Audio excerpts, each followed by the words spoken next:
Hey guys, it's Alex and Dad from 7th Hour Films back again with Doctor Who. Last time on Doctor Who, we started the first 4 parts of Marco Polo. What all happened on that one? Well, they first of all landed in the Himalayas, presumably, where they were then tracked down by a group of what appear to be Mongols, but Marco Polo intervened, and they're on their way to the capital with a young girl in tow, but one of the people in Marco's party is a traitor, and pretty much everything except the kitchen sink is in this one. Yep. And it's, what do they call it, telesnaps? Yes, like that. We are doing the telesnap reconstructions, which, now technically I've heard, now the first video as of this recording has not gone up yet. Okay. And it won't go up for a little while, technically, with scheduling and everything, but I have heard from people that technically the color photos that we were watching are, I don't know, they're kind of weird. So they're not as developed as the black and white images, actually. So if we watch those, they would actually be a lot clearer.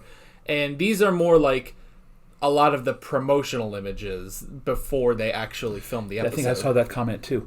It doesn't really bother me that much. I do like seeing the color version of it, though, because, again, didn't get to see the original Doctor Who in color, so. Right. So, I mean, we can still watch in color if you would prefer that. Yeah, I think I'd rather do that. So. All right. And it's going to be a while before we really have to do one of the recons again. I think in this first season, there's only one other serial that has a couple episodes missing, but I think those are actually animated. They were officially animated later. Cool. So, yeah, we will watch those. Yeah, so I don't know if there's, like, what the consensus is in the comments on us watching them in color or not, but we're just going to keep watching them in color here. So, yeah, I suppose that is pretty much it. Yeah, we will be moving on into parts 5 through 7 of this, because we refuse to watch more than 4 parts in one video. What did we do that on? Didn't we do a 7-parter all at once? That was the Daleks. That was the second serial we ever watched. It was 6 parts long. And we had a couple more. I think Genesis of the Daleks was 6 parts, and then Web of Fear, I think, was also 6 parts. So we don't want to do that again. So yeah, we're splitting these up. This video, we're going to be doing episodes 5 through 7. And then, what is the next episode we're doing? The next episode is The Keys of Marinus, which is also 6 parts. But again, we will be splitting that up. Okay. But that will be next episode. Yeah, I guess that is pretty much it. So we might as well get right into this episode of Doctor Who. Here we go. Oh, yeah. They're going to sneak up on the guard to find out he's already dead. Yep. By the way, I don't think you've ever seen bamboo grow, but that stuff is just a killer. It can literally grow inches during the day. I mean, you can see exactly how much it has changed in the space of 24 hours.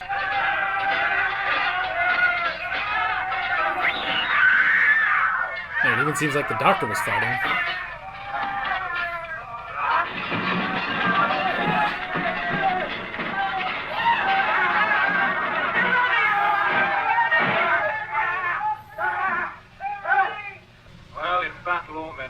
And few expect to be taken. You really see that that's a wig this time around. Usually it looks a lot better than that. At sunrise, we buried the dead. Yeah, that was like the greatest action scene, and we couldn't really watch it.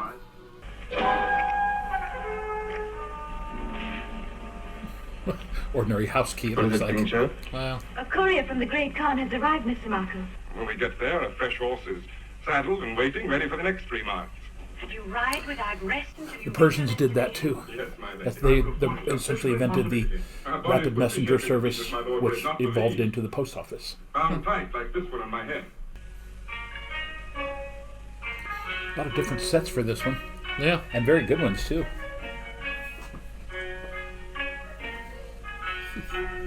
After watching Adventure in Time and Space, you can imagine how the set designers were going, you want running water? A creek? Look at that one there.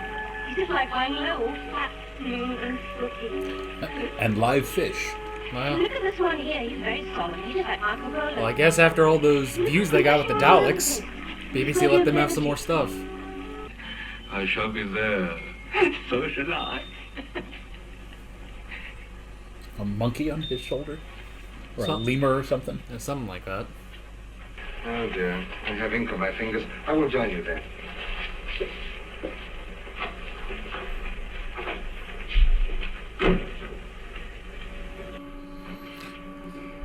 She can honestly say if she takes the key that no one told her to and she didn't reveal it. That's true.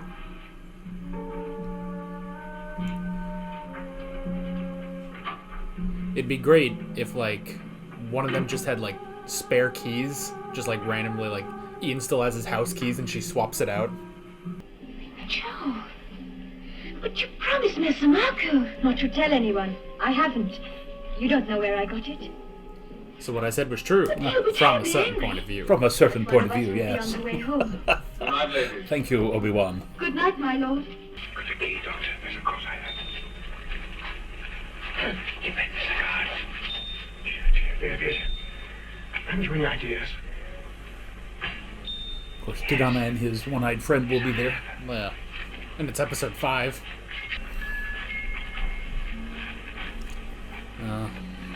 See, they gotta be careful. They're guarded by Mongol Santa Claus.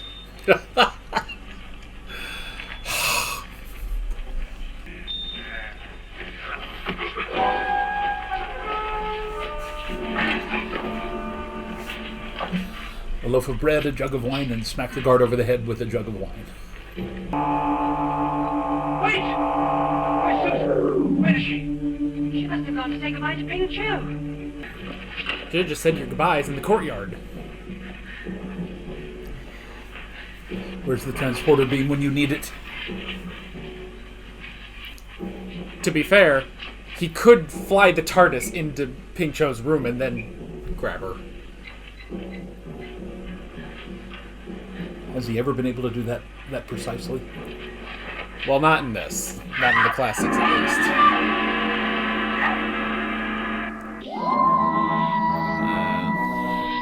Mighty Kubla Khan. Okay. That is part 5. A lot of skullduggery, but not a lot of action. Except for the fight, which Well. we missed. Yeah, the fight that is unfortunately lost to time. I will say it is a little interesting in this episode. I don't know. Do you think like there were multiple recordings of this episode that they stitched together? Because the audio quality was kind of all over the place in this one. Yeah. So I don't know. It's still odd to me, and I know a dozen people have explained this in the comments over various videos of ours. But the fact that kids, had the forethought to record the audio of these, Yeah, because there weren't any reruns back then. That just seems so odd to me that they just thought that. Well, again, see, and that's another thing that you wouldn't necessarily understand because you've always had, at the very least, a cassette recorder, a portable cassette recorder. Back then, it was probably about the size of your computer processing unit there, and it was reel to reel. I mean, the thing was heavy. You didn't move it around. It wasn't portable at all. You just set it up, set the microphone up, and then, did whatever recording you were. And I remember seeing, I think probably my first one somewhere around 65, 66. A friend of mine over in England, his parents had bought one for him. But I didn't get a recorder until they came out with the cassettes, and that was until probably late 70s or early 80s. Yeah. Because I couldn't afford it, nor for that matter did I actually need a recorder. It just wasn't a big thing where I was. So. Yeah. Anywho. It's just an interesting concept. Yeah. So, all right, we should head into part 6. I'm sorry, Grandfather. So long as you're safe, Susan, that's all that matters. Here's the thing. Why not just Where did show you get them the key, Doctor? what's inside it? That would freak them out. I took it. You did. Yes. And while they're in the I searched middle your of room saying last it's night. bigger on the inside, Ian can just chop them. I see. We left Chengting at dawn, and by dusk had covered 40 miles. As this is a densely populated area of Cathay, 40 miles in a accommodation is day, not I hard don't to think find, so. and we have stopped for the night at an Well, they're inn. writing with purpose. Our baggage Yeah, but still, is following on with a trade carrier. the average travelers, well, the good travelers back then would have only gotten 25 miles during the day. They said as much last episode too. But How's the doctor? Gone over his ride yet? No. I don't think we'll ever get him on another horse as long as he lives. Listen, we need the TARDIS. You must talk to Marco. Talk to Marco? I've done nothing else but talk to Marco. Oh, Marco. Ian wants a word with you. Who? I'm feeling a bit tired, so I think I'll go off to bed. Just a minute. Barbara, here. They told me that in Cathay there was a stone which burned. Yeah. I did not believe them, but there is such a stone. I have seen it. It's black, isn't it? Yes. Cold. Cold. In Cathay we call it the burning stone. So you don't believe me when I say I came from another time? Tell him about his future. well, Literally every schoolboy in England at that time would have known the life of Marco Polo.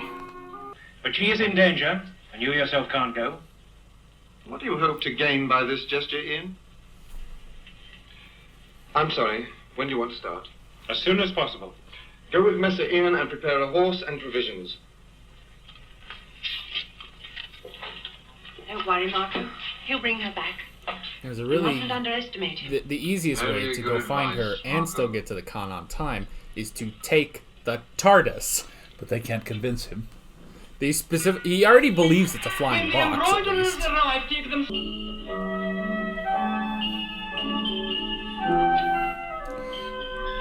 It would be interesting to find out if any of this set is accurate. Well, You know, we have a vague idea of what Chinese architecture looked like. of the world, mighty Kublai Khan. you know, now that I think about it, I think one of the scenes in Space and Time was on this sort of set.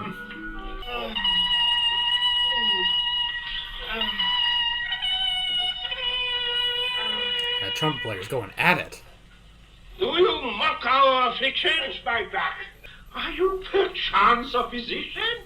I am not a doctor of medicine, sir. Otherwise I should be able to cure these pains. Oh, what a pity. Where is the Wall Tigana? The show can never decide if he's really a doctor or not. And I have to say, that does not look at all like the great Kublai Khan from pictures of that time period. Yeah. In fact, when the Vizier appeared, I thought he was Khan. Yeah, I did too. He's just Jafar.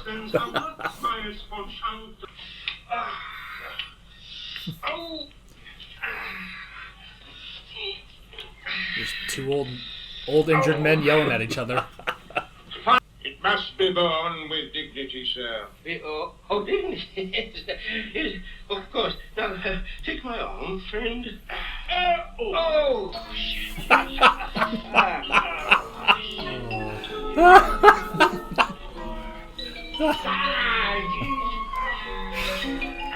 At least with the Doctor, they have the excuse of, well, he's been writing for so long. That's the mighty Kublai Khan. Laugh if you will. But he is the greatest administrator the world has ever seen. He was that. I'm sorry, He was Mr. known Marco. as a very good We organizer. can't leave here tomorrow. I'd kill him. Do so. He is of no importance.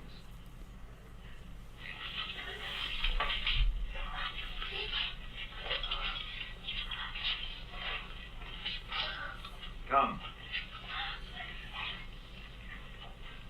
Come.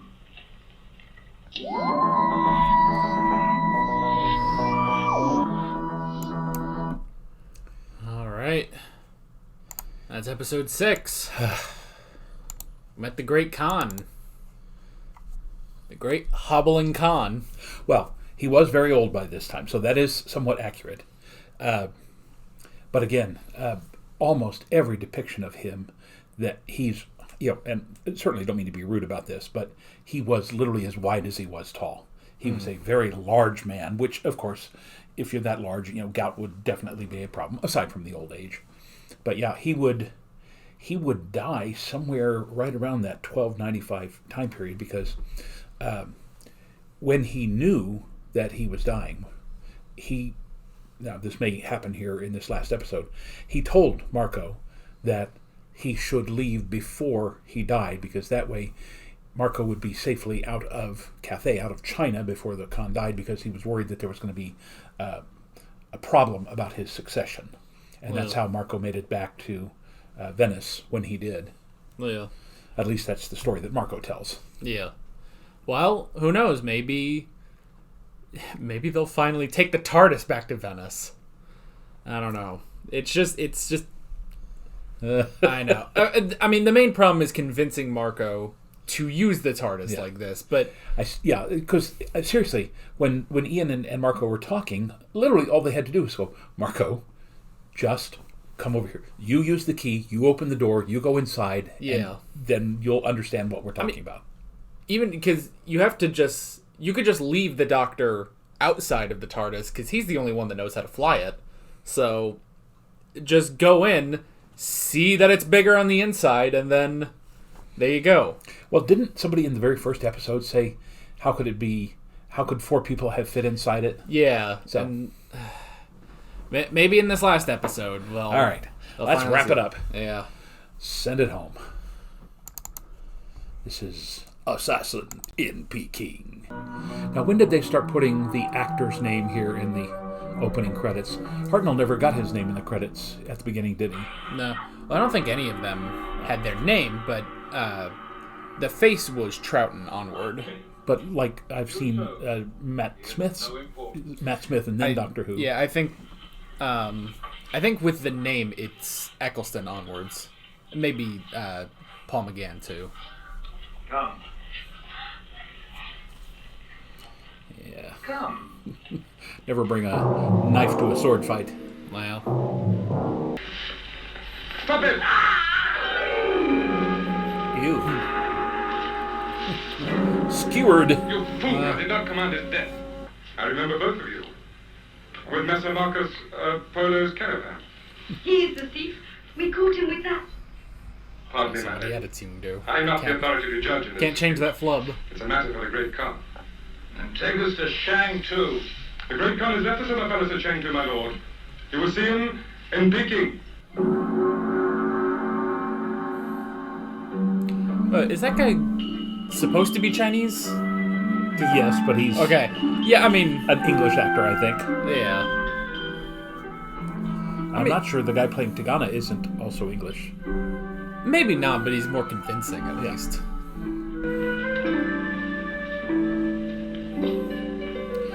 The Doctor and the Khan playing chess. Oh, backgammon. Cool. Tea, please. That guy between them looks like Toby Jones. Oh, that is our egg. That guy. Yes, it is, sir. Empress.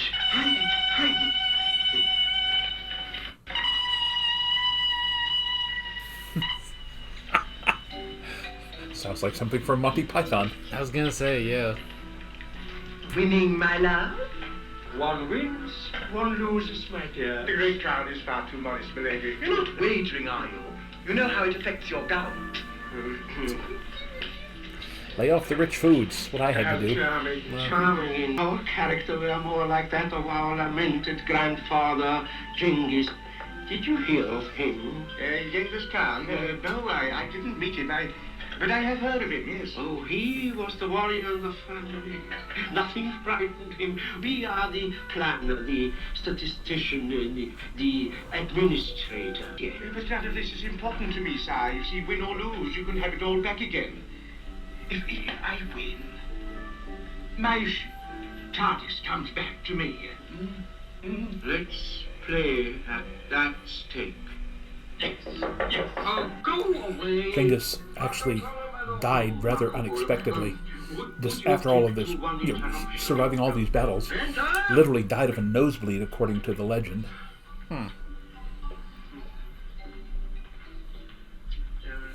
You're too busy for that, Marco. Be brief, please, be brief. It's interesting how he says he never met Genghis Khan, whereas that is actually, I think, a plot line later. Or at least he references it later. We grant him an audience. My throat. Yes, your throat. So 6 episodes of keeping that TARDIS away, undone by one game. The Khan hasn't even seen it yet, and he's taking it away from him. But this will solve everything. You've made your gesture and given the TARDIS to the Khan, so he should let you go home. Hair clip that Susan Then has if on we is can go home not too. very So period, we'll I all don't have what think. we wanted. The one in the Yes, back well, over her except ear. you, too. Grandfather, you're not lost. He gave me this, a consolation prize. A piece of his paper currency. Oh, Grandfather!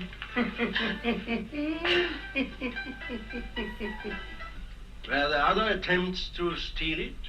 Marco did not mention them to us. Is that not natural, my lord, that he would wish to guard them? He always serves us well. In dealings with Mongols like ourselves, yes, my lord, but he is as they are. And does not one's loyalty first lie with one's own kind? Your point is taken, Lord Tegana.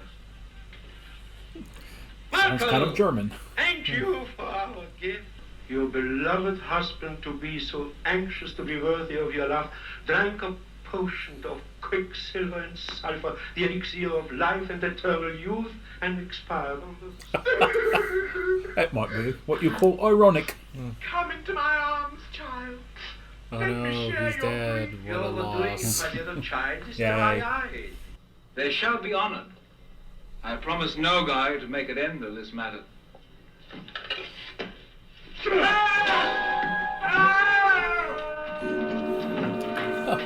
Poor Vizier. Well, Marco and Tegana sword fight. And we're going to miss it. well.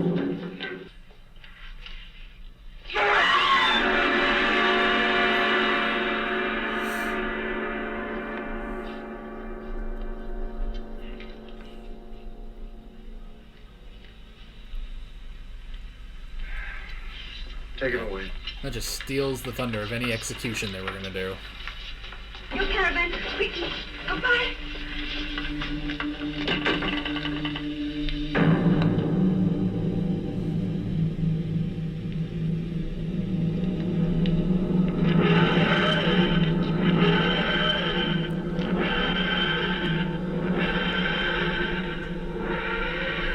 They really got out of there in a hurry.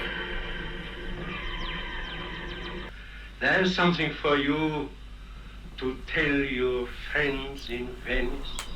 No, my lord. They would not believe half the things that I have seen in Cathay. That's literally one of the last lines in his book. But what is the truth? I wonder where they are now. The past or the future?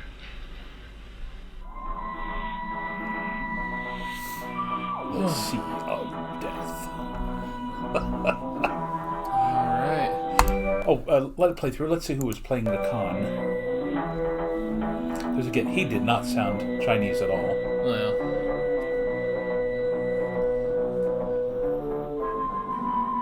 Yeah. Oh, Martin Miller? I don't think so. Yeah. Alright. No tie-in to next episode. Is that the... I think that's the first time we haven't Yeah. tied into the next episode. Yeah. So, Well, they might not have known what the next episode was going to be. maybe. Yeah. Yeah, it's one of those where we're not exactly sure what's coming up next. Yeah. Okay. That is all 7 parts of Marco Polo. Well, again, I love the bits like there at the end where they put in the thing about, they told me that there was a stone that would burn. That's in Marco's book. The mountains higher than birds can fly. And that thing where he says, at the very beginning of the book, he says something to the effect of, literally every person in the Western world needs to have this book, needs to either get this book or have this book read to them, because you will find out that there are more wonders than you can possibly think of. And then towards the end of it, he writes down, I have only told you half of what I saw, and if I told you the rest, you'd never believe it. So, kudos again to the writer, Mr. Lucarati, I guess. Yeah. Overall, I thoroughly enjoyed it.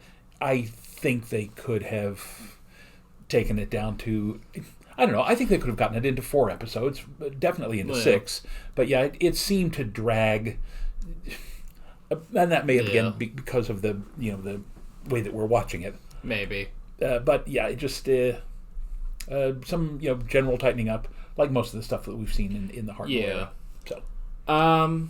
Yeah, it was good. It was interesting.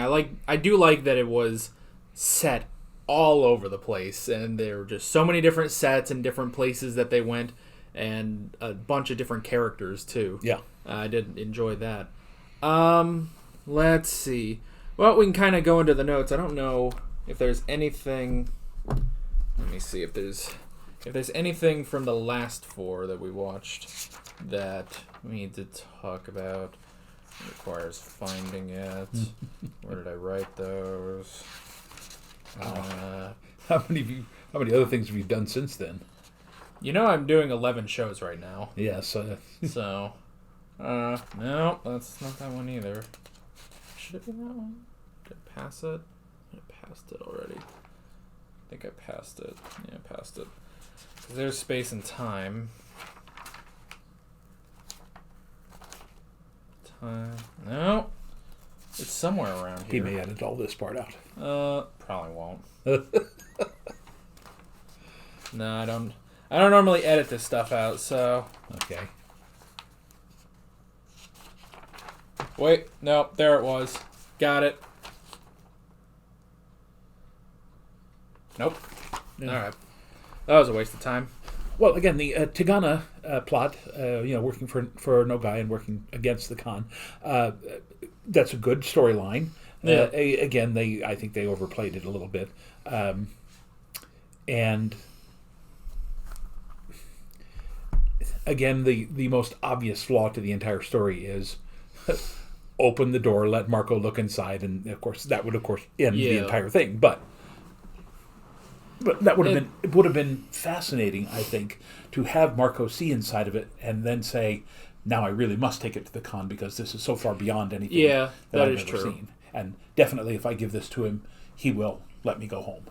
Yeah, that's true. The thing with Tegana and also with Marco keeping the TARDIS away from the Doctor is the fact that this does go on for 7 episodes, and that entire time he's constantly keeping the TARDIS away from them, but it seems like, it's all going to be undone by one game, which the Doctor ends up losing. The one important game he ends up losing, and this whole plot with Tegana, eventually going to betray Marco and the Khan. 7 episodes, and then finally at the end, Marco realizes what's happening and is like, I underestimated you. It's like, you never estimated him. That's the problem. Like, you never thought that this would happen. So, but that's the thing, is that the fact that these sort of plot points are introduced in episode 1, but they can't be resolved until episode 7. Like, maybe if these happened a little bit earlier, like a few episodes earlier, and then we got just stuff afterwards, like we had maybe 3 episodes where it is clear Tegana is the villain. Maybe we have to deal with the attack, but of course, then how do you do an attack on the budget that they had in the 60s? So, yeah. Now, here's something that we did even in 1989 when I was in that miniseries that I was in. There is literally stock footage that you can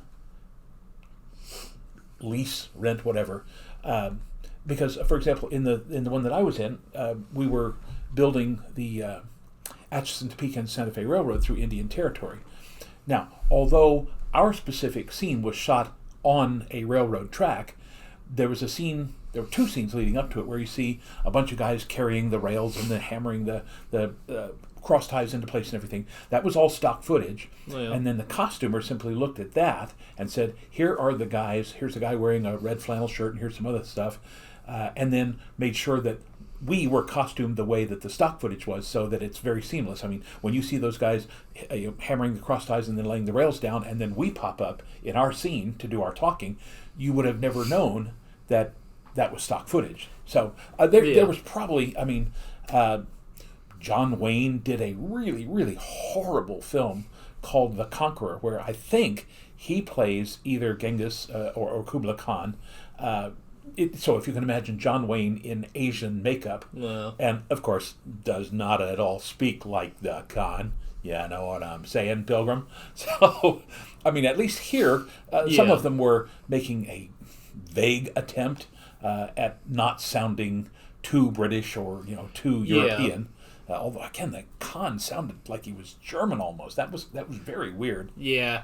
I mean... these are our laws. How they do not...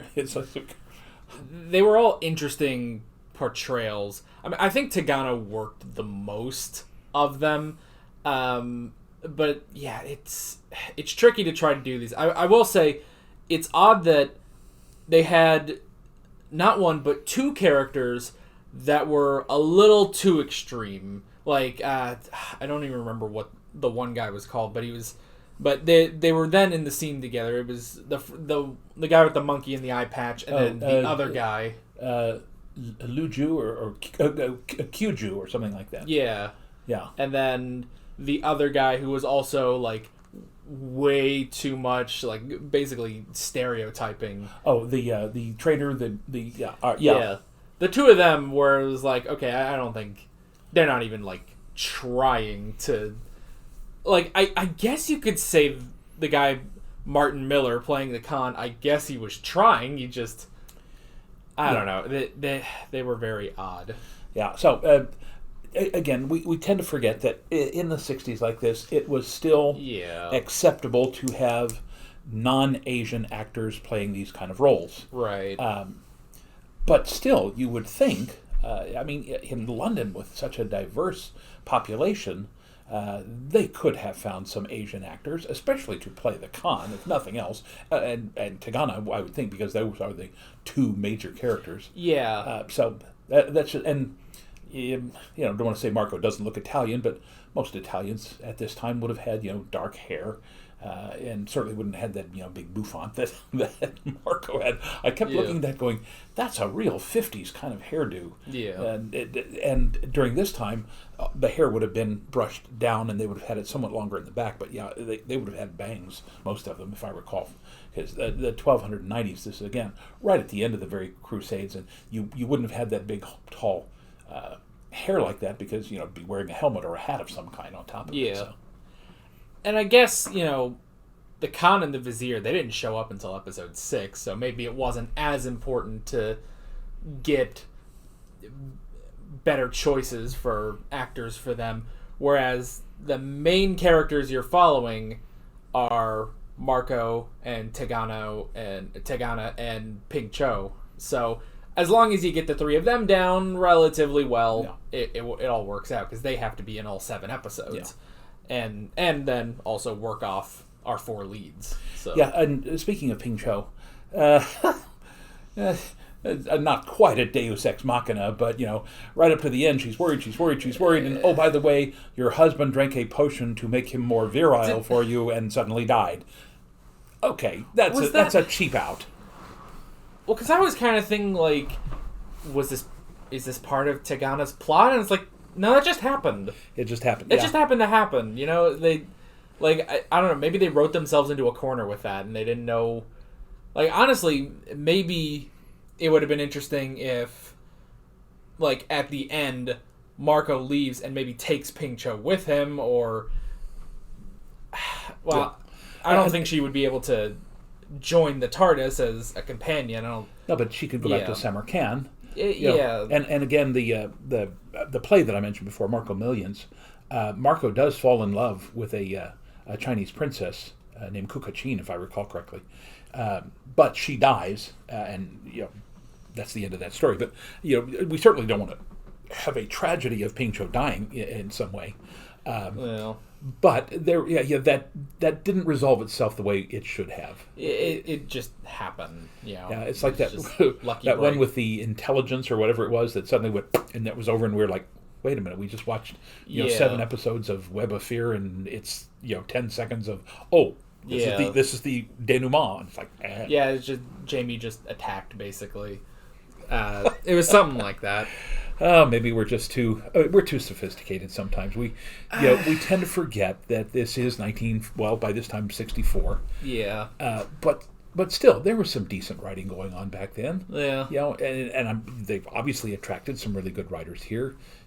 Terry Nation and some of those other people. So yeah, it for all the padding that they had, that seemed unfair to the storyline for Ping Cho, that suddenly her husband just dies. Yeah, and we never saw him or anything. No. Well, because for the longest time, I was under the impression that she was marrying the Khan. And especially like when he came out and he was 4 times her age, as they said, and it's like, okay, but no, it's a different guy, just some other lord, I guess. Yeah. So, let's see. All right, what else we got? Well, I wrote down the keys. The fact that it's all hinged on Marco just taking the key, and they had tried to get it back. It would have been interesting because he hid the key and Ping Cho went and got it. It would have been interesting if they just happened to have one of their other keys and just swap it out. Yeah. And I'm still surprised that the key to the TARDIS looks like an ordinary house key.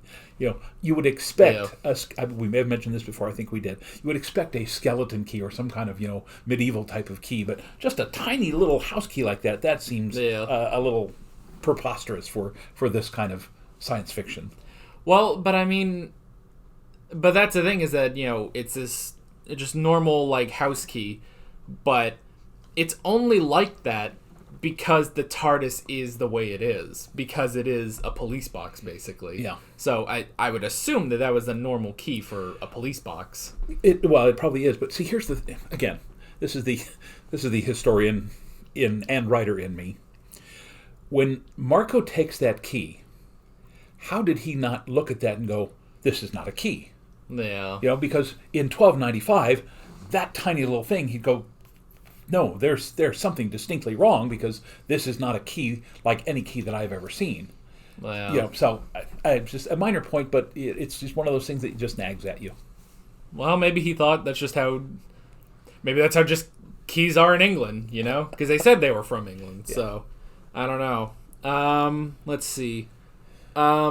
I did write down the sets, the various different sets that we had, which, it is interesting to sort of think about, in relation to Adventure in Space and Time, where, Verity had to go down and really lay down the law just to get the TARDIS set, made. So the fact that they have so many different sets in this one, it's like, the set designers must have just really hated this show. Well, you go from the mountains, you go to Marco's camp, and then you go to the first town, and then to the second town, and seriously, a koi pond, and then you've got the Peking, the capital of Peking, also the other one at what do they call it, Chengdu or something like that. Yeah. So I'm again surprised there was never even a stock shot of the Great Wall of China. I mean, they had it on the map, but that would have been cool to see, over Marco's writing, just because, let's face it, that's a fantastic structure. Yeah. Which, when they showed the map and it showed the wall was going horizontal across the screen. So does that... I would have figured that this map that we were seeing was constantly in north and south, north at the top, south at the bottom, but it didn't seem like that because they crossed the wall going up the map. So that was a little odd. Strangely enough, though, if I recall, it's been a while, but most of the Great Wall is oriented on an east-west or northeast-southwest basis, because they were trying to keep the Mongols out. Yeah. And the summer palace that they were going to could have easily been north of the wall, and then they were coming back south of the wall to Peking. So, but yes, that was kind of odd to see them cross up and then back down again. That seemed kind of, yes, you're right. Yeah. It was kind of weird. And I guess, like, with the sets, they could have easily redressed a lot of them for different scenes. Like, obviously they reused Marco's camp a lot. It's like, all right, we have this tent, good. Well, they just keep setting up the tent everywhere they go, so we can just keep using this set. And then they just redress every town. And then it's only at the end where you start to get new sets with the throne room and everything like that. Yeah.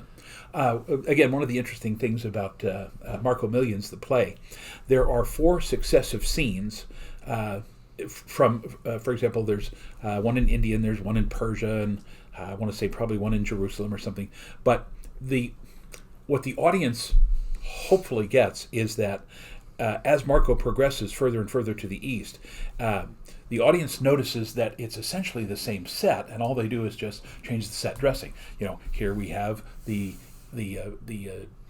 people in the Holy Land, and then you have essentially their mirror characters in Persia, and then their mirror characters in India, and then their mirror characters in China, so that you get the idea of, we're really not all so different. Maybe we look different, we may use a different language, but we're all merchants, we're all travelers, we're all soldiers, yada, yada, yada. So, and by the way, I keep mentioning Marco Millions. The play was never meant to be produced. When the author wrote it, and I can't remember, I don't think it's Thornton Wilder, but he basically said, this is a fantasy. This is he never expected anybody to put it on, and it's probably only had 2 or 3 productions in the almost 100 years since it was written. And unfortunately, the University of Arizona, where I went to school, was one of those productions. Now, I wasn't in it; I was gone that year. But I've heard millions of stories, Marco Millions of stories.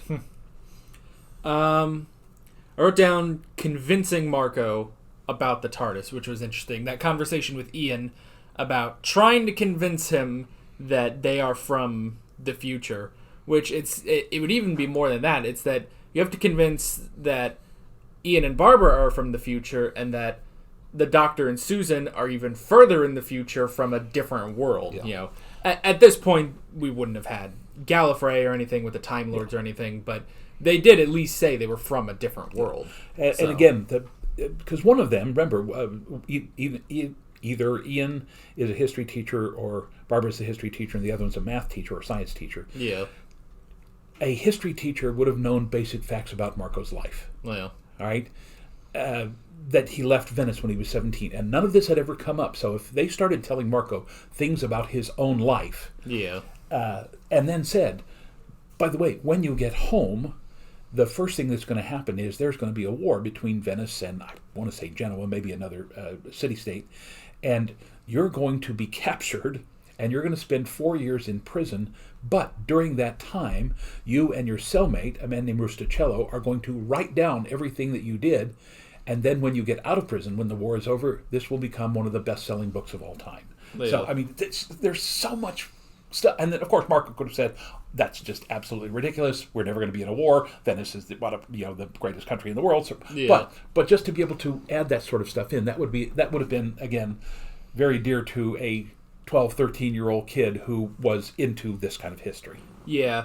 And obviously it would have been easy to convince them of all this if they just went into the TARDIS. Yeah. Which I guess they would still need the Doctor to get in, because he even said last episode you need knowledge to enter the TARDIS as well. So, but yeah, it was an interesting scene. I wrote down physician. So the Doctor claimed that he is not a medical doctor, which the show can never figure out if he is or not. They sort of tap dance around that. There's a later episode during the Matt Smith era where someone says, like, you are a medical doctor, right? You don't just have a degree in cheese making. And he's like, no, well, yes, both, but I have a degree in everything. So, well, see, that's the thing.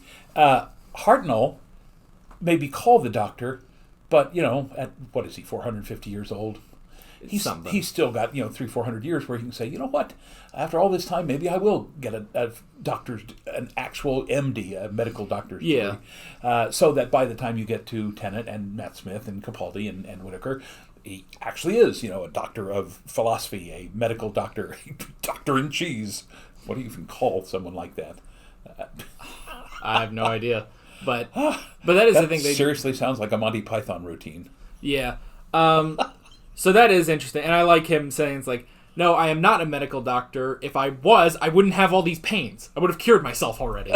So, and I like, because, we have this constant thing in this era of the Doctor is always exhausted and stuff like that, and I'm getting a little tired of it in these episodes, but I do like here, it's because, well, he has been writing for so long, the old man can't really take it, so he is just as bad off, if not worse, than the Khan in this episode. The Khan, who just is like that anyway. You know, he doesn't have an excuse of riding around for so long. No, well, inactive. You know, he never gets any exercise. Yeah. He eats probably some of the richest food in the world at that time. So yes, they talked about having gout. I had a flare-up of gout. You probably remember about 5 years ago. And it's a matter of you got to get more exercise, and you got to change your diet, and you got to do what you got to do. Yeah. So, and the Doctor, the 5 days on a horse, yes, that would be very painful. Yeah. And I like, because, obviously we can't see their movements, but we get the sort of title cards at the bottom of the screen, and it just says, the Doctor and the Khan hobble out together. So I thought that was funny. And yeah, I did write down the Khan, a very interesting character. Yeah, he was definitely, I don't know, he was not what I would have expected. Yeah. But I don't know too much about Kublai Khan, so but that is interesting. They also said that the Doctor has not met Genghis Khan. He's only heard of him. And it's interesting because later, actually in the first episode of the new series with Christopher Eccleston, the first time that you enter the TARDIS, they're being chased. It's the Doctor and Rose being chased by something, and they make it in, and Rose is all concerned, like, this thing is going to power through the door and attack us. And the Doctor said, the assembled hordes of Genghis Khan couldn't get through that door, and believe me, they've tried. So it's a pretty fortified door. Yeah. So at some point he will. It'd actually be interesting if at some point we got that episode. Yeah. So, but here's the thing. Yeah, Kublai Khan though. But yes, he was probably like Augustus Caesar, just one of the greatest administrators. That's the reason why the Chinese Empire lasted as long as it did, because he standardized stuff. He said, we're all going to use the same kind of money. We're going to use the same weights and measures. We're going to use, he built roads, consolidated little bits and pieces of the wall, did this and the other thing. So he's the guy who said, we cannot have, these disparate parts of the empire. We all have to come together. I mean, it was literally a united provinces of China.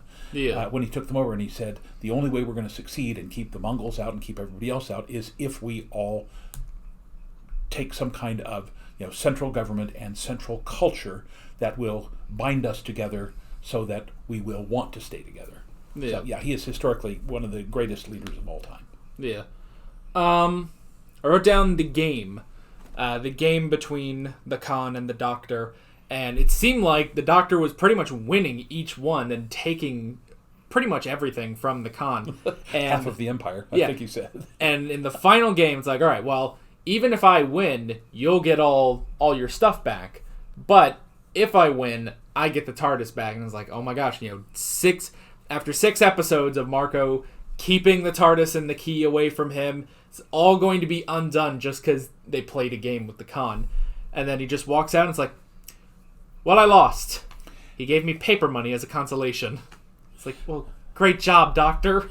It makes you wonder, though, and again, although they don't explore this, it makes you wonder, did the Doctor lose to him deliberately to gain his trust?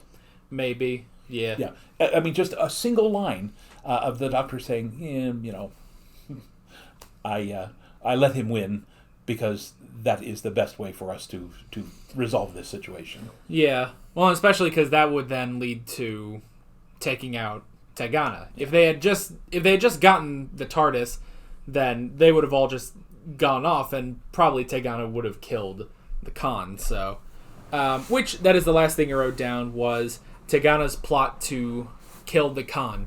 Which now at first, so he draws his sword, goes to attack. He just so happens to miss, and he kills the Vizier. But no one interfered with that. And then they all came in, and he and Marco had a sword fight. Yeah. I thought that was interesting. Well, the Khan may have not had any of his guards because wasn't expecting any problems. Yeah. And we didn't get to see. Maybe what I kind of assumed was that as Tigana came up towards the Khan, the vizier stepped in the way, basically sacrificed himself, Secret Service style. Yeah. And by that time, the guards are aroused and they come in and there's the fight and so forth. Right. The fight we couldn't watch.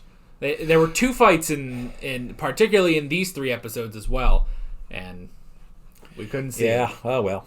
I mean, the only times we've really had fights so far are there was the fight between the cavemen in the first serial. We had a bit of a fight when the Thals took on the Daleks, and then but that was pretty much it. We haven't really gotten much else, and then we get 2 fights. One of them being just a sword fight, neither of which we can watch. We just got all these pictures that we can go with. So, and I mentioned this I think in the last time. I'm somewhat disappointed that they didn't work in gunpowder. Yeah. Because to me that would have been the perfect ending to the whole Tigana trying to assassinate the Khan, is to have somebody walk in with one of those very early pistols or one of basically a blunderbuss type musket, and just shoot him. Yeah. Everybody goes, "What is that?" And oh yeah, I remember now. It is the Chinese during this time period who would invent black powder, and it will become the scourge worldwide. So yeah. That would have been a fun little moment, I think. Yeah. Instead, we get Tegana was going to be put to death, and he just took the sword and killed himself anyway. Yeah. Which, I mean, that is sort of a power move. It's like, well, I took myself out, so. Yeah. But again, that's very typical of that culture. It is better for me to take my own life than to lose it to you, because that would be dishonorable. And this way, that again, the Romans did that and the Greeks did that. Falling on your sword, basically, is the honorable thing to do. Yeah, that's true. And everyone went off, and we did not get a lead into next episode, which is the first time we haven't gotten anything, which is interesting. Yeah. But the more I think about it, sometimes I think about, when they do like the audio dramas and stuff. It's like, okay, well, if you do audio dramas for any of the Doctors, you have to somehow fit it in to the stories that we see, So you have to take any moment where it's like, okay, did we see them go from one place to the next? Just you see the entire thing. No? Okay, then we can put an audio drama in here. Obviously, it works best for, like, the 8th Doctor, because you only see the movie and the Night of the Doctor, so you can fit anything in between there.